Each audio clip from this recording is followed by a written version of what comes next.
ওটা আমরা তাদের সাথে কথা বলবো, তার পরিবারের সাথে কথা বলবো।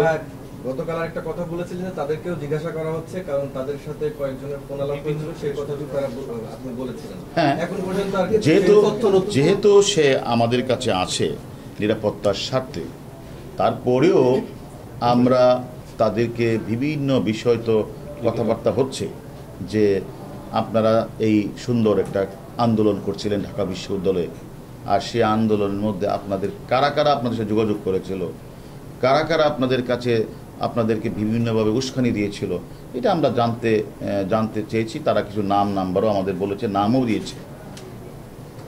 একটা গুজব ছড়াচ্ছে যে তাদেরকে নাকি মারা হচ্ছে, এটা গুজবটা যদি একটু ক্লিয়ার করতেন। আসলে দেখেন, এই কথাটা আপনাদের বলছি, বাংলাদেশের অনেক যারা মানে বিভিন্ন ধরনের তাদের কি বলে যারা ফেসবুকে লেখালেখি করে, অনেকের নাম্বারকে ঘিরে অনেকে কিন্তু বিভিন্ন ধরনের গুজব ছড়াচ্ছে।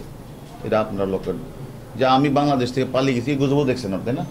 এটা কি বিশ্বাস করছেন? অনেকে আমাদের রাষ্ট্রের অনেক ব্যক্তির নামে কিন্তু অনেক গুজব আসছে, এটা তো বিশ্বাস করেন না।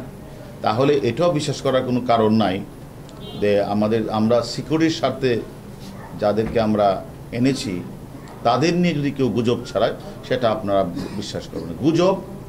গুজবই তারা এই গুজবটা ছড়িয়ে তারা তাদের ভিউ বাড়িয়ে তারা কিছু টাকা ইনকাম করতে চায়, এটা আমরা বিশ্বাস করবেন না।